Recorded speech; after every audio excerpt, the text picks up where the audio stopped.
Fire brand ಎಂದೇ ಖ್ಯಾತಗೊಂಡಂತಹ ಬಸವನಗೌಡ ಪಾಟೀಲ್ ಯತ್ನಾಳ್ ಅವರಿಗೆ ಉಡುಪಿ ಜಿಲ್ಲಾ ಮತ್ತು ನಮ್ಮ ಚಿಕ್ಕಮಗಳೂರು ಜಿಲ್ಲೆಯ ಪರವಾಗಿ ಒಂದು ಶಾಲ್ ಹೊದಿಸಿ ಗೌರವಿಸಬೇಕು ಅಂತ ವಿನಂತಿ ಮಾಡ್ತಾ ಇದ್ದೇನೆ. ಇದೀಗ ನಮ್ಮೆಲ್ಲರನ್ನ ಉದ್ದೇಶಿಸಿ ಮಾತನಾಡಲಿಕ್ಕಿದ್ದಾರೆ ಬಸವನಗೌಡ ರಾಮಣ್ಣಗೌಡ ಪಾಟೀಲ್ ಯತ್ನಾಳ್ ಅವರು. ಉಡುಪಿ ಚಿಕ್ಕಮಗಳೂರು ಲೋಕಸಭಾ ಭಾರತೀಯ ಜನತಾ ಪಾರ್ಟಿಯ ನಿಷ್ಠಾವಂತ ಜನಪರ ಹೋರಾಟಗಾರರು, ಬಡವರ ಬಂಧು ಕೋಟಾ ಶ್ರೀನಿವಾಸ ಪೂಜಾರಿಯವರ ಚುನಾವಣಾ ಪ್ರಚಾರದ ವೇದಿಕೆ ಮೇಲೆ ಉಪಸ್ಥಿತರಿರುವಂಥ ಪಕ್ಷದ ಹಾಗೂ ನಮ್ಮ NDA ಪಾಲುದಾರರಾದಂಥ JDS ಪಕ್ಷದ ಜಿಲ್ಲಾ ಅಧ್ಯಕ್ಷರುಗಳೇ, ಹಾಲಿ ಶಾಸಕರುಗಳೇ, ಗೌರವಾನ್ವಿತ ಶಾಸಕರುಗಳೇ, ಕಕಟಪೂರ್ವ ಶಾಸಕರುಗಳೇ, ಈ ನಿಕಟಪೂರ್ವ ಗುರ್ತಿರಲಿಲ್ಲ, ಈ ಕಡೆ ಒಂದು 5 ವರ್ಷನಾಗ ಬರ್ತಿದ್ದು, ಹಾಗೂ ನಮ್ಮ ಹಿರಿಯರಾದಂಥ ಈಗ ತಾನೇ ಬಂದಂಥ ಕಾನೂನಿನ ಸಚಿವರಾದಂಥ JC ಮಾಧುಸ್ವಾಮಿಯವರೇ, ಸುನೀಲ್ ಕುಮಾರ್ ಅವರೇ, ನಮ್ಮ ಮಾಧುರಾಜ್ ಅವರೇ, ಎಲ್ಲ ಗೌರವಾನ್ವಿತ ವೇದಿಕೆ ಮೇಲೆ ಉಪಸ್ಥಿತರಿರುವಂಥ 2 ಪಕ್ಷದ ಮುಖಂಡರೇ, ಇವತ್ತಿನ ನಾಮಪತ್ರ ಸಲ್ಲಿಕೆಯ ಈ ಪವಿತ್ರ ಗಳಿಗೆಯಲ್ಲಿ ಸೇರಿದಂಥ ಉಡುಪಿ ಚಿಕ್ಕಮಗಳೂರು ಲೋಕಸಭಾ ಕ್ಷೇತ್ರದ ಎಲ್ಲ ನನ್ನ ತಾಯಂದಿರೇ, ಹಿರಿಯರೇ, ಅಣ್ಣ ತಮ್ಮಂದಿರೇ, ಪತ್ರಕರ್ತ ಬಂಧುಗಳೇ, ಕರಾವಳಿಯಲ್ಲಿ ಹಿಂದುತ್ವವನ್ನು ನೋಡಲಿಕ್ಕೆ ಇವತ್ತು ನಾವು ಬಂದಿದ್ದೀವಿ. ಯಾಕಂದರೆ ಉತ್ತರ ಕರ್ನಾಟಕ ಅಲ್ಲಿ ಹಿಂದುತ್ವ ಅನ್ನೋಂಥದ್ದು ಈಗ ಉಗಮ ಆಗ್ತಾ ಇದೆ.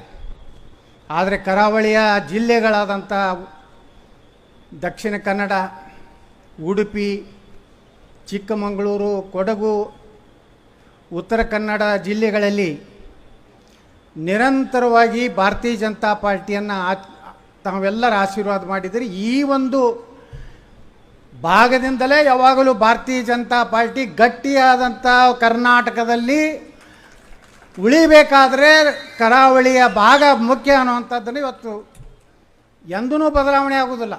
ನಮ್ಮಲ್ಲಿ ಬದಲಾವಣೆ ಆಗ್ತದೆ, ಒಮ್ಮೆ ಕಾಂಗ್ರೆಸ್ ಬರ್ತದೆ, ಒಮ್ಮೆ BJP ಬರ್ತದೆ, ಆದರೆ ಯಾವುದೇ ಬದಲಾವಣೆ ನಮ್ಮ ಸುನೀಲ್ ಕುಮಾರ್ ಅವರು ಹೇಳ್ತಾ ಇದ್ರು, ಹೋದ ನಾವು 2018 ಚುನಾವಣೆಯ ಸಂದರ್ಭದಲ್ಲಿ ನಾವು ಎಲ್ಲ ಸ್ಥಾನಗಳನ್ನು ಗೆಲ್ತೀವತ್ತೆ. ಇವತ್ತು ಕೋಟಾ ಶ್ರೀನಿವಾಸ ಪೂಜಾರಿ ಅವ್ರ ಬಗ್ಗೆ ಹೇಳಿದ್ದಾರೆ. ಈಗಾಗಲೇ ಅನೇಕ ಹಿರಿಯರು ಮಾತನಾಡಿದ್ದಾರೆ. ಇದು 2024 ಚುನಾವಣೆ, ಇದು ನರೇಂದ್ರ ಮೋದಿಯವರ ಚುನಾವಣೆ ಅಲ್ಲ, ಇದು ಯಾವುದೇ ಒಬ್ಬ ಲೋಕಸಭಾ ಅಭ್ಯರ್ಥಿಗಳ ಚುನಾವಣೆ ಅಲ್ಲ. ನಮ್ಮ ಭಾರತವನ್ನು, ನಮ್ಮ ಸನಾತನ ಧರ್ಮವನ್ನು ನಾವು ಉಳಿಸೋಲಿಕ್ಕಾಗಿ ನಮ್ಮ ಚುನಾವಣೆ ಅನ್ನೋಂಥದ್ದನ್ನು ಇವತ್ತು ಅವ್ರು ಏನು ಅಭಿಪ್ರಾಯ, ಪಾಪ ಒಬ್ಬ ಕಾಯಿಪಲ್ಯ ಮಾರೋ ಹೆಣ್ಣುಮಗಳಿರ್ಬೋದು, ಒಬ್ಬ ಸಾಮಾನ್ಯ ಮಹಿಳೆ ಇರ್ಬೋದು, ಒಬ್ಬ ಗೃಹಿಣಿ ಇರ್ಬೋದು, ಒಬ್ಬ ವಯೋವೃದ್ಧ ರೈತ ಇರ್ಬೋದು, ಯಾರಿಗೆ ನಿಮ್ಮ ಓಟು? ನಾವು ನರೇಂದ್ರ ಮೋದಿಗೆ ಓಟ್ ಹಾಕ್ತೀವಿ. ಯಾಕೆ? ದೇಶ ಸುರಕ್ಷಿತ ಇದೆ, ಅವ್ರು ಏನು ಹೇಳಿದ್ರು ಎಲ್ಲ ಮಾಡಿದ್ದಾರೆ, ಅದಕ್ಕೆ ನಾವು ನರೇಂದ್ರ ಮೋದಿ. ಜನಸಾಮಾನ್ಯರಲ್ಲಿ ಬಲ್ಲಿ ಸಹ ಈ ದೇಶದಲ್ಲಿ ಒಂದು ವಿಶ್ವಾಸ, 10 ವರ್ಷದಲ್ಲಿ ಏನು ಮಾಡಿದ್ದಾರೆ ಅಂತ ಕೇಳ್ತಾರೆ ನಮ್ಮ ಕಾಂಗ್ರೆಸ್ನವ್ರು. ಇವರು 50 ವರ್ಷ ಏನು ಮಾಡಿದ್ರು? ಈಗಾಗಲೇ ನಮ್ಮ ಸಿಟಿ ರವಿ ಹೇಳಿದ್ರೆ ಎಷ್ಟು A to Z ಸ್ಕ್ಯಾಮ್ಗಳು ಇವ್ರ ಕಾಲದಾಗೆ. ಮತ್ತು ನಾವು 5 ಗ್ಯಾರಂಟಿ ಕೊಟ್ಟಿವಿ, 5 ಗ್ಯಾರಂಟಿ 10 kg ಅಕ್ಕಿ ಬೇಕಾ ಬೇಡವಾ? ಯಾರು ಕೊಟ್ರಪ್ಪ? 5 kg ನಮ್ಮದೇ ಬರ್ತೈತಿ. ಸಿದ್ದರಾಮಯ್ಯನವ್ರು ಹೇಳ್ತಾರೆ, ನಾನು ಹೇಳಿದೆ ವಿಧಾನಸಭೆಯೊಳಗೆ, ಎಲ್ಲಿದೆ ನನ್ನ 10 kg? ನುಡಿದಂತೆ ನಡೆದಿದ್ದೇವೆ, ನಡೆಯುತ್ತೇವೆ, ಮುಂದೇನು ನಡೆಯುತ್ತೆ. ಎಲ್ಲಿ ನಡೆದೇವ ಮಾರ್ಯ? 10 kg ಅಂದ್ರೆ 5 kg ರೊಕ್ಕ ಕೊಡ್ಲಾಕತ್ತಿ. ಅದು ಸರಿಯಾಗಿಲ್ಲ. ಇನ್ನೊಬ್ಬ ಪುಣ್ಯಾತ್ಮ ಹೇಳ್ತಾನ, DRE ಜೈಲ್ನಾಗ ಇದ್ದು ಬಂದವ, 15 ಲಕ್ಷ ಎಲ್ಲಿ ಹೋಯ್ತು? ನಿನ್ನ ಆಸ್ತಿ ಮಾಡಿದ್ರೆ ಎಲ್ಲರಿಗೆ 15 ಲಕ್ಷ ಬರ್ತದೆ ಕರ್ನಾಟಕ ಜನರಿಗೆ. ಎಷ್ಟು ಆಸ್ತಿ ಅದು. ಮನೆ ಕನಕಪುರ ಲೋಕಸಭಾ ಅಭ್ಯರ್ಥಿಗಳ 5 ವರ್ಷನಾಗ 249 ಕೋಟಿ ವೃದ್ಧಿ. ಇದು ಲೀಗಲಿ. ಇನ್ನೇನು ಯಾವ ಅಮ್ಮನ ಹೆಸರು ಯಾರ್ಯಾರ ಹೆಸರು ಎಲ್ಲೆಲ್ಲ ಅದಾವು ಏನು ಗೊತ್ತಿಲ್ಲ. ಅವೆಲ್ಲ ಲೆಕ್ಕ ತೆಗೆದುಬಿಟ್ರೆ ಆ 15 ಲಕ್ಷ ನಮ್ಮ ಮೋದಿಯವ್ರು ಇಲ್ಲೇ ಹಂಚಿಬಿಡ್ಬೋದು. ಅವ್ರನ್ನೆಲ್ಲ ಮಾಡ್ತಾರೆ. ಈ 10 ವರ್ಷ ಇದೇನತ್ತಾರಲ್ಲ, ಅದೇನೋ ಟ್ರೈಲ್ ಏನು, ಹಾಂ, ಏಟೋ ಟ್ರೇಲರ್ ಹೇ. ಇದು 10 ವರ್ಷ ಓನ್ಲಿ ಟ್ರೇಲರ್. ಮುಂದಿನ 5 ವರ್ಷ ಫುಲ್ ಪಿಕ್ಚರ್ ಹೇ. ಯಾವ ನನ್ನ ಮಗ ಯಾವ ಪಾರ್ಟಿಯಾಗನು ಭ್ರಷ್ಟನ ಯಾರು ಮುಂದಿನ ಸಲ ಉಳಿಸ್ಲಿಕ್ಕಾಗೋದಿಲ್ಲ. ಇವತ್ತು ಕೇಜ್ರಿವಾಲ ಹೋಗೋಣ, ಮುಂದಿನ ಸಲ ಡಿಂಗ್ರಿವಾಲಾನು ಹೋಗ್ತಾನೆ. ನಾವೆಲ್ಲರೇ ರಕ್ಷಣೆ ಪಡೆದಿದ್ದು ಇವತ್ತು ಯಾರು ಮೂರ್ಖರು ತಿಳ್ಕೊಂಡಿದ್ರೆ ನರೇಂದ್ರ ಮೋದಿ ಯಾರಪ್ಪಗೂ ಬಿಡೋದಿಲ್ಲ. ದೇಶ ಉಳಿದ್ರೆ ನಾವು ಉಳಿತೀವಿ, ಹಿಂದುತ್ವ ಉಳಿತದೆ. ಅಯೋಧ್ಯ ರಾಮ ಮಂದಿರ ಯಾರ ಕನಸು ಮನಸ್ಸು ನಾವೇ ಹೋಗಿದ್ದೆ. 94ರಲ್ಲಿ ನಾನು ಅಯೋಧ್ಯಕ್ಕೆ ಹೋಗಿದ್ದೆ, ಕಾಶ್ಮೀರಕ್ಕೆ ಹೋಗಿದ್ದೆ. ನಾನು ನಿನ್ನೆ ಮೊನ್ನೆ ಬಂದು ಚಾಲ್ ಹಾಕೊಂಡು ಇತ್ತು ಗಿರೇಕೆ ಅಲ್ಲ. ನಾವು ಹೋರಾಟ ಮಾಡೀವಿ, ನಾವು ಸೈಕಲ್ ಮ್ಯಾಗನೇ ಪಕ್ಷ ಕಟ್ಟೀವಿ. ಸುನೀಲ್ ಕುಮಾರ್ ಅವರೇ, ಅವಾಗೇನು ಹೆಲಿಕಾಪ್ಟರ್ ಇರಲಿಲ್ಲ, ಚಲೋ ಅಂಬಾಸಡರ್ ಕಾರ್ ಇರಲಿಲ್ಲ, ಬಾಡಿಗೆ ಕಾರ್ನಾಗೇ ಅಡ್ಡಾಡ್ತಿದ್ವಿ. ನಾವು ಕಟ್ಟೀವಿ, ನೀವು ಕಟ್ಟಿ. ಏನು ಕಟ್ಟಿರಿ ಅಂದ್ರೆ ಈ ದೇಶಕ್ಕೆ ತ್ಯಾಗ ಮಾಡಿದಂಥ ಅಟಲ್ ಬಿಹಾರಿ ವಾಜಪೇಯಿ, ಲಾಲ್ ಕೃಷ್ಣ ಅದ್ವಾನಿ ಏನೂ ಕಟ್ಟಲಿಲ್ಲ. ಪಂಡಿತ್ ದೀನ ದಯಾಳ್ ಉಪಾಧ್ಯಾಯರು ಒಂದು ರೈಲ್ವೆ ಸ್ಟೇಷನ್ದಲ್ಲಿ ಕೊಲೆಯಾಗಿ ಬಿದ್ದರಲ್ಲ, ಅವ್ರ ಪಕ್ಷ ಕಟ್ಟಲಿಲ್ಲ. ಏಕ ದೇಶ ಮೇನ್ ದೋ ನಿಶಾನ್ ದೋ ಸಂವಿಧಾನ್ ನಹಿ ಚಲೇಗಾ ಅನ್ನಂತ ಡಾಕ್ಟರ್ ಶ್ಯಾಮ್ ಪ್ರಸಾದ್ ಮುಖರ್ಜಿಯವರು ಭಾರತೀಯ ಜನಸಂಘ, ಭಾರತೀಯ ಜನತಾ ಪಾರ್ಟಿ ಕಟ್ಟಲಿಲ್ಲ. ಬಂಧುಗಳೇ, ನಾವ್ಯಾರು ಕಟ್ಟದವರಲ್ಲ, ಕಿಸದವರಲ್ಲ. ನಾವೆಲ್ಲ ಫಾಯ್ದೆ ತಿಂದವರು.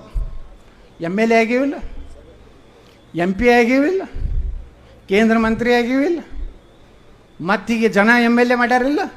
ಇಟ್ಟೆಲ್ಲ ತಿಂದ ಮ್ಯಾಗು ನಾನೇ ಅನ್ನೋಂಥವ್ರದ್ದು ಒಂದು ಕಾಲ ಬರ್ತದೆ.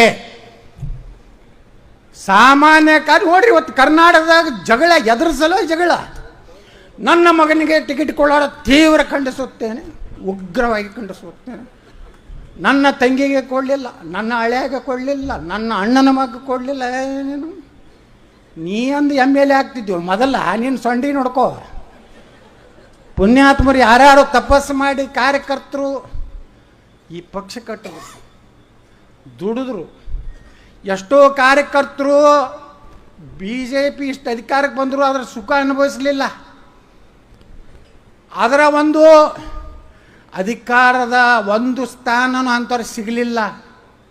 ಆದರೂ ಸಹ ಅಂಥ ಕಾರ್ಯಕರ್ತರು ಹಿಂದುತ್ವ ಸಲುವಾಗಿ, ಭಾರತದ ಸಲುವಾಗಿ, ರಾಮ ಮಂದಿರ ನಿರ್ಮಾಣ ಸಲುವಾಗಿ, ಕಾಶ್ಮೀರದ 370ನೇ ವಿಧಿ ಹೋಗ್ಬೇಕಂತೇಳಿ ಇಡೀ ಜೀವನವನ್ನು ಇವತ್ತು ಕೊಟ್ಟು ಈ ಪಕ್ಷ ಕಟ್ಟಿದ್ದಾರೆ.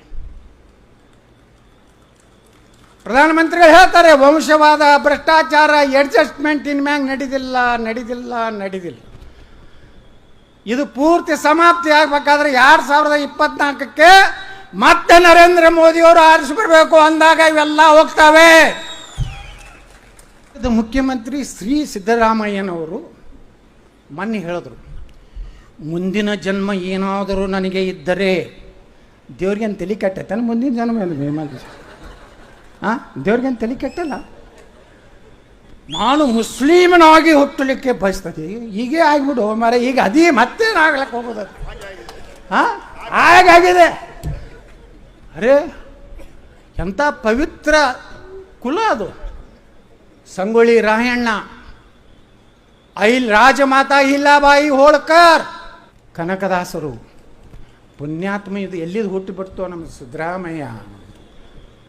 ಚಂದ್ರಗುಪ್ತ ಮೌರ್ಯ, ಒಬ್ಬ ಕುರಿಕಾಯ ಹುಡುಗನನ್ನ ಚಾಣಕ್ಯ, ಆಚಾರ್ಯ ಚಾಣಕ್ಯ ಭಾರತದ ಒಬ್ಬ ಶ್ರೇಷ್ಠ ಸಾಮ್ರಾಟ್ ಮಾಡಿದಂಥವ್ರು ಯಾರು? ಹಾಲಮತ. ಯಾಕೆ ಹುಟ್ಟಿದವ್ರು ಸಿದ್ದರಾಮಯ್ಯನವ್ರು? ಅಂಥ ಧರ್ಮದಾಗ ಹುಟ್ಟಿ ಕುಂಕುಮ ಹಚ್ಕೋಲಕ್ಕೆ ವಿರೋಧ, ರೇಷ್ಮೆ ಪೇಟ ಸುತ್ತಗೋಲಕ್ಕೆ ವಿರೋಧ, ಸೌದಿ ಅರೇಬಿಯಾರಂಗೆ ಮಂಗ್ಯಾನಂಗೆ ಹಾಕೊಂಡು ನಿಂದಿರ್ಲಿಕ್ಕೆ ಮೊನ್ನೆ ನೋಡಿದ್ರಲ್ಲ ಬಿದರ್ನಾಗ ಅಲ್ಲಿ ಖಂಡ್ರೆ ಅಖಿಲ ಭಾರತ ವೀರಶೈವ ಮಹಾಸಭಾ ಇದು 3 ಮಂದಿ ಕಂಪ್ನಿ ಐತಿದು. ಇಲ್ಲಿ ಶಾಮನೂರು, ಅಲ್ಲಿ ಖಂಡ್ರೆ. ಸಿದ್ದರಾಮಯ್ಯನವ್ರಿಗೆ ಒಂದು ಸನ್ಮಾನ ಮಾಡಿದ್ರು. ಏನಂದರೆ ವಿಶ್ವಗುರು ಬಸವಣ್ಣನವ್ರನ್ನ ಏನು ಮಾಡಿದ್ರು? ಕರ್ನಾಟಕದ ರಾಯಭಾರಿ. ಅವ್ರನ್ನ ಸನ್ಮಾನ ಹೆಂಗೆ ಮಾಡಿದ್ರು ಗುರ್ತದ? ನಮ್ಮ ಲಿಂಗಾಯತರು, ನಮ್ಮ ಉತ್ತರ ಕನ್ನಡ ಲಿಂಗಾಯತರನ್ನ ಹೆಂಗೆ ಕುಂಡ್ರಿಸ್ತಾರೆ ಅಂದ್ರೆ ಸತ್ತ ಮೇಲೆ ಹಿಂಗೆ ಇವತ್ತು ಹೆಚ್ಚಿರ್ತಾರೆ, ಹಂಗೆ ಸಿದ್ದರಾಮಯ್ಯ ಕುಂಡ್ರಿಸಿ ಹೂವು ಹಾಕ್ಲಾಕತ್ತದ. ನಾಂದೇ ಸಿದ್ದರಾಮಯ್ಯವ್ರ ಎಂಥ ಪರಿಸ್ಥಿತಿ ಬಂತು, ನಿಮ್ಮ ಪಾರ್ಟಿಯವ್ರು ಹಿಂಗೆ ಮಾಡ್ಲಾಕತ್ತಾರ. ಈಗ ಅವ್ರು ಹೇಳಕತ್ತಾರ ಮೈಸೂರು ಚಾಮರಾಜನಗರ ನನ್ನನ್ನು ನೀವು 60,000 ಲೀಡು ವರ್ಣಾದಾಗ ಕೊಡದಿದ್ರೆ ತಿಹಾರ್ ಜೈಲಿನ ಮುಖ್ಯಮಂತ್ರಿ ಆಗ್ತಾನೆ, ನಾನು ಉಳಿಸ್ರಿ ಅನ್ನೋಂಥ ಪರಿಸ್ಥಿತಿ ಸಿದ್ದರಾಮಯ್ಯಗಿದೆ. ಹೋಗ್ಯದ ಗ್ಯಾರಂಟಿ. ಈಗ ಸಿದ್ದರಾಮಯ್ಯ ಗ್ಯಾರಂಟಿ ಹೋಗ್ಯದ. ಮನೆ ಹೇಳೀನಿ ನಾನು, ವಿಧಾನಸಭೆಯಲ್ಲಿ ಹೇಳಿದೆ, ಸಿದ್ದರಾಮಣ್ಣ ನೀನು ಎಂದು ಇಳಿತಿ ಇದು ಸರ್ಕಾರ ಡಬಕ್ಕತ್ತು ಬರ್ತದೆ. ಅದಕ್ಕೆ ಸಿದ್ದರಾಮಯ್ಯ ಎಟ್ಟು ನಗಬೇಕು, ಜೀವನದಾಗ ಎಟ್ಟು ನಕ್ಕಿರ್ಕಿಲ್ಲ. ಆ ರಾವಣ ನಕ್ಕಂಗೆ ಆಯ್ತದೆ. ಏನು ರಾವಣ ಯಾರು?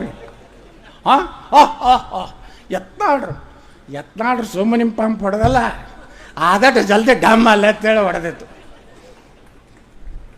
ಏನು ಸಿದ್ಧಾಂತ ಇದೆ ರೀ ಇವರಿಗೆ? ಹಿಂದೂಗಳನ್ನ ವಿರೋಧ ಮಾಡೋದೇ ಸಿದ್ಧಾಂತ. ಜಾತ್ಯತೀತದ ಏನು ವರ್ಡಿಂಗು ನೀವು ಹೇಳಿರಲ್ಲ ಮೊನ್ನೆ. ನೀವು ಬರ್ಬೇಕ್ರಿ, ನೀವು ಮೊನ್ನೆ ಲೋಕಸಭಾಕ್ಕೆ ನನ್ನ ಹೆಸರು ಬಂದ್ರೆ ಬೆಳಗಾವಿಗೆ ನಿಲ್ರಿ, ಬಾಗಲಕೋಟೆ ನಂದು ನಾ ಒಲ್ಲೆಪ್ಪ ಅಂದೆ. ಯಾಕಂದ್ರೆ ನನಗೆ ನನ್ನ ಮಂದಿ ಹೇಳಕತ್ರು, ನಮ್ಮನ್ನೆಲ್ಲ ಅನಾಥ ಮಾಡಿ ಹೋಗ್ಬೇಕತ್ತೀರೇನ್ರಿ, ನೀವು ಇಲ್ಲೇ ಇರ್ಬೇಕಂತೇಳಿ ಅದನ್ನೇ ಮಾಡಿದ್ರು ನಮ್ಮವ್ರು. ಹೀಗಾಗಿ ಆ ಲೋಕಸಭೆ, ಯಾಕಂದ್ರೆ ಅಟಲ್ ಬಿಹಾರಿ ವಾಜಪೇಯಿ ಕಾಲದಲ್ಲೇ ಮಂತ್ರಿಯಾಗಿ ದಿಲ್ಲಿ 10 ವರ್ಷ ನೋಡಿ ಬಂದೀನಿ. ಈಗೇನು ಕುಸ್ತಿ ಹೊಡಿದು ಕರ್ನಾಟಕದಾಗೆ ಹೊಡಿತೀನಿ. ನಿಮ್ಮೆಲ್ಲರ ಆಶೀರ್ವಾದ ಇರಲಿ. ನೇರ, ದಿಟ್ಟ, ನಿರಂತರ, ಅವಿರತ ನಾ ಇರ್ತೀನಿ ಅಂತೇಳಿ ನಾನು ಮಾತು ಮುಗಿಸ್ತೀನಿ. ಜೈ ಹಿಂದ್, ಜೈ ಕರ್ನಾಟಕ.